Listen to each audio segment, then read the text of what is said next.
अस्सलामु अलैकुम वरहमतुल्लाह। आज के MAD कासमी चैनल पर आप सभी दोस्तों अहबाब का खैर मकदम है। मैं हूँ MAD कासमी। आरिफ बिल्ला कुतुब-ए-ज़मा हज़रत मौलाना क़मरुज़्ज़मा साहब इलाहाबादी का मध्य प्रदेश के इस्लाही दौरा की तफसीलात लेकर आपकी खिदमत में हाजिर हूँ। आज मुअर्रख़ा 8 जून सन 2023 बरोज़ जुमेरात हज़रत मौलाना क़मरुज़्ज़मा साहब इलाहाबाद से बाई प्लेन इंदौर तशरीफ़ लाए। इंदौर से हज़रत की रूहानी मजालिस का आगाज़ होगा और भोपाल में हज़रत की मजालिस का इख्तिताम होगा।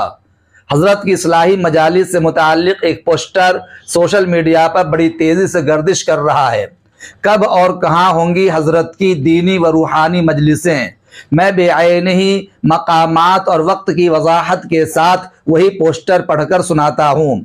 अहले मध्य प्रदेश के लिए खुशखबरी, दीनी व रूहानी मजालिस पीर तरीक़त रहबर शरीयत आरिफ बिल्ला हज़रत मौलाना क़मरुज़्ज़मा साहब इलाहाबादी दामत बरकातहुमुल आलिया। इसमें एक शेर लिखा हुआ है, किसी अहले दिल की सोहबत जो मिली किसी को अख्तर, किसी अहले दिल की सोहबत जो मिली किसी को अख्तर, उसे आ गया है जीना, उसे आ गया है मरना।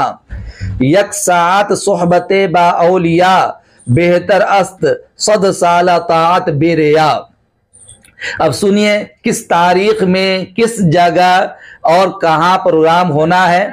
8 जून बरोज़ जुमेरात बाद नमाज मगरिब जामिया इस्लामिया बंजारी महू इंदौर MP। 9 जून बरोज़ जुमा का दिन जामिया इस्लामिया बंजारी महू इंदौर MP में मजलिस होगी। 10 जून बरोज़ सनीचर असर के बाद बयात की मजलिस मदरसा जामिया क़मरुल मारिफ रतलाम में होगी। 10 जून बरोज़ सनीचर बाद नमाज ऐशा जलसा मदरसा जामिया क़मरुल मारिफ रतलाम में ये जलसा होगा। 11 जून बरोज़ इतवार 11 बजे दीनी मजलिस का इनेकाद जामिया अरबिया सिराजुल उलूम भैरूगढ़ उज्जैन। 11 जून बरोज़ इतवार बाद नमाज मगरिब रूहानी मजलिस जामिया अरबिया सिराजुल उलूम भैरूगढ़ उज्जैन। 12 जून बरोज़ पीर असर के बाद मजलिस बयात मदरसा हिदायतुल इस्लाम तालीमाबाद टोक खुर्द देवास। 12 जून बरोज़ पीर बाद नमाज ऐशा जलसा मदरसा हिदायतुल इस्लाम तालीमाबाद टोक खुर्द देवास।